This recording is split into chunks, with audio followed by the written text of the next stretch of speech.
வணக்கம். ஜோதிடத்துல ராசியும் லக்னமும் ஒருத்தரோட வாழ்க்கையை தீர்மானிக்கிற ரொம்ப முக்கியமான விஷயங்கள்னு சொல்லலாம். ஒரு ஜாதகத்துல லக்னம்ங்கிறது நம்மளோட உயிரையும், ராசிங்கிறது உடலையும் குறிக்கும். ஆமாங்க, நம்ம பிறக்கிறப்ப கிழக்கு திசையில எந்த ராசி தெரியுதோ அதுதான் நம்மளோட லக்னம். இது 2 மணி நேரத்துக்கு ஒரு தடவை மாறும். அதனால ஒரு நாளைக்கு 12 லக்னங்கள் மாறி மாறி வரும். அதனால தான் லக்னம் ரொம்ப துல்லியமான தகவல்களை கொடுக்குன்னு சொல்றாங்க. சரியா சொன்னீங்க. லக்னம் ஒருத்தரோட குணாதிசயங்கள், உடல் அமைப்பு, மனசு எப்படி இருக்கும், அவரோட செயல்பாடுகள், ஆயுசு, எதிர்காலம்னு எல்லாத்தையும் சொல்லும். ராசிங்கிறது நம்ம பிறக்கிறப்ப சந்திரன் எந்த ராசியில இருக்காரோ அதுதான் நம்ம ராசி. சந்திரன் ஒரு ராசியில 2.25 நாள் இருப்பாரு. அதனால ஒரே ராசியில நிறைய பேர் பிறந்திருக்கலாம். சந்திரன் மனசுக்கு அதிபதின்னு சொல்றதால ராசி நம்மளோட மனநிலை, எண்ணங்கள், உணர்வுகளை பத்தி சொல்லும். தினமும் பார்க்குற ராசி பலன் கூட இந்த சந்திர ராசியை வச்சு தான் சொல்லுவாங்க. ஜோதிட ரீதியா பார்த்தா லக்னம் தான் ஒருத்தரோட முழு வாழ்க்கையும் தீர்மானிக்கிற முக்கிய காரணி. ஆமாங்க, நம்மளோட ஆளுமை, சிந்தனை, செய்யற வேலைகள், அதிர்ஷ்டம்னு எல்லாத்துலயும் லக்னம் தான் முக்கிய பங்கு வகிக்கும். ராசி அதுக்கு துணையா செயல்படும். ஒருத்தருக்கு லக்னமும் ராசியும் ரெண்டும் நல்லா இருந்தா அவரோட வாழ்க்கை நல்ல முன்னேற்றமா இருக்கும். மேலும் லக்னம் மற்றும் ராசிக்கு அதிபதியான கிரகங்கள் ஜாதகத்துல எப்படி இருக்குங்கிறதையும் பார்க்கணும். ஒரு கிரகம் லக்னப்படி கெடுதல் பண்ற மாதிரி இருந்தாலும் ராசிப்படி அதே கிரகம் நல்ல பலன்களை கொடுத்தா அந்த கெடுதல் குறைஞ்சு நல்லதாவே மாற வாய்ப்பு இருக்கு. அதனாலதான் ஒரு ஜாதகத்தோட பலனை முழுமையாவும் துல்லியமாவும் தெரிஞ்சுக்க லக்னம் மற்றும் ராசி ரெண்டையும் சேர்த்து பார்க்கணும்.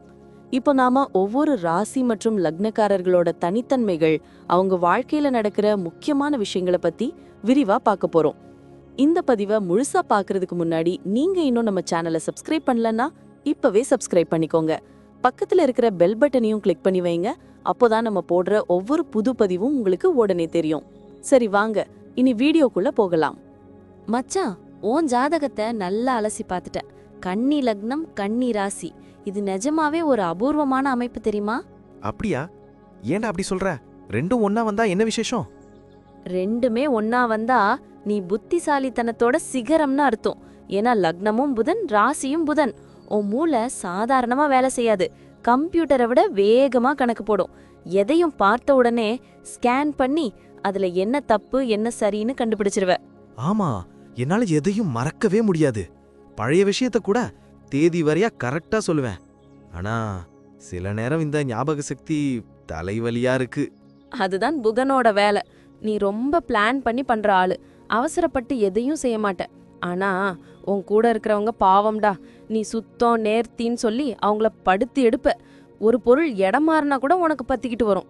வீட்டை சுத்தமா வச்சுக்கிறது தப்பா? சரி, ஃபேமிலி லைஃப் பத்தி சொல்லு. ஃபேமிலி மேல உனக்கு கொள்ள பாசம் இருக்கு. ஆனா அதை வாயால சொல்ல தெரியாது, செயல்ல காட்டுவ. ஆனா உன் மனைவி பாவம். அவங்க கொஞ்சம் எமோஷனல் டைப். மீனராசி influence often falls 7th house. நீ என்னடானா எப்ப பார்த்தாலும் லாஜிக் பேசி விவாதம் பண்ணிட்டு இருப்ப. அதை குறைச்சிக்கிட்டா லைஃப் சூப்பரா இருக்கும். சரி, வேலையா பிசினஸா எதுல நான் ஷைன் பண்ணுவேன்? கண்ணை மூடிட்டு சொல்றேன், பிசினஸ் தான் உனக்கு best. Auditing, accounts, share market, ஜோதிடம் இதெல்லாம் உனக்கு அல்வா சாப்பிடுற மாதிரி. ₹1 கூட வீணாக்காம எப்படி லாபம் பார்க்கணும்னு உனக்கு அத்துபடி. கணக்கு வழக்குல உன்னை அடிச்சுக்க ஆளே இல்ல. வேலைக்கு போனா? வேலைக்கு போனாலும் நீ தான் அங்க ஸ்டார். எந்த தப்பும் இல்லாம வேலையை முடிப்ப. பாஸ் உனக்கு கொண்டாடுவாரே. ஆனா சக ஊழியர்கள் கிட்ட குறை கண்டுபிடிக்கிறத மட்டும் விட்டுடு. அப்புறம் எல்லா வேலையும் நீயே இழுத்து போட்டு செய்யாத. ஸ்ட்ரெஸ் ஆயிடுவ. காசு பணம் கையில நிக்குமா? நீ தான் பெரிய கஞ்சனாச்சே. அதாவது சிக்கனமான ஆளு. அனாவசியமா செலவு பண்ண மாட்ட. எதிர்காலத்துல யாருமே நமக்கு உதவ மாட்டாங்கன்னு ஒரு பயம் உன்கிட்ட இருக்கு. அதனால இப்பவே சிறுக சிறுக சேமிச்சு பெரிய சொத்து சேர்ப்ப. கடன் வாங்குறது உனக்கு பிடிக்காது. அப்படியே வாங்கினாலும் மான பிரச்சனைன்னு உடனே அடைச்சிருவ. உடம்புல என்ன பிரச்சனை வரும்? உனக்கு நோய் எதிர்ப்பு சக்தி கொஞ்சம் கம்மியா இருக்கலாம். நரம்பு தளர்ச்சி, கேஸ் ட்ரபிள், ஸ்கின் அலர்ஜி வரலாம். நீ சின்ன விஷயத்துக்கு கூட ஓவரா கவலைப்பட்டு ஸ்ட்ரெஸ் ஆகி உடம்ப கெடுத்துக்கிற. சுத்தமான சாப்பாடு, கரெக்ட் டைமுக்கு தூக்கம், இது ரெண்டும் உனக்கு மருந்து மாதிரி. குழந்தைங்க எப்படி இருப்பாங்க? உன் பிள்ளைங்க உன்னை விட சமத்தா இருப்பாங்க. படிப்புல சுட்டி. ஆனா நீ அவங்க கிட்ட ரொம்ப ஸ்ட்ரிக்டா இருக்காத. நீ இப்படிதான் இருக்கணும்னு ரூல்ஸ் போடாம ஃப்ரெண்ட்லியா பழகு. டிராவல் பண்றது பிடிக்குமா? பிடிக்கும், ஆனா அது யூஸ்ஃபுல்லா இருக்கணும். சும்மா ஊர் சுத்த மாட்டேன். டிராவல் பண்றதுக்கு முன்னாடி எங்க தங்குறது, என்ன சாப்பிடுறதுன்னு எல்லாத்தையும் பக்காவா பிளான் பண்ணிடுவேன். புது இடத்துல சுகாதாரம் சரியில்லைன்னா உனக்கு பிடிக்காது. எல்லாம் கரெக்டா இருக்கு மச்சான். கடைசியா ஒரு அட்வைஸ். உனக்கு இருக்கிற ஒரே பிரச்சனை ஓவர் திங்கிங் தான். அதாவது அதிகப்படியான சிந்தனை. சின்ன பிரச்சனைய பூத கண்ணாடி வச்சு பார்க்காத. மத்தவங்கள குறை சொல்றத குறைச்சிக்கோ. புதன்கிழமை பெருமாள் கோவிலுக்கு போ. விஷ்ணு சகஸ்திரநாமம் கேளு. மனசு அமைதியா இருந்தாலே நீ ஜெயிச்சிடுவ. ரொம்ப தெளிவா சொன்ன மச்சான். இனிமே கொஞ்சம் ரிலாக்ஸ்டா இருக்க ட்ரை பண்றேன். தேங்க்ஸ்டா. நன்றி. நான் இப்போ சொன்ன விஷயங்கள் எல்லாம் பொதுவான பலன்கள் மட்டும்தான். உங்களுடைய சுய ஜாதகத்தை பொறுத்து சில விஷயங்கள் மாறுபட வாய்ப்பிருக்கு. ஆனாலும் நான் சொன்ன பெரும்பாலான விஷயங்கள் உங்க வாழ்க்கையில நடக்கும்னு நம்புறேன்.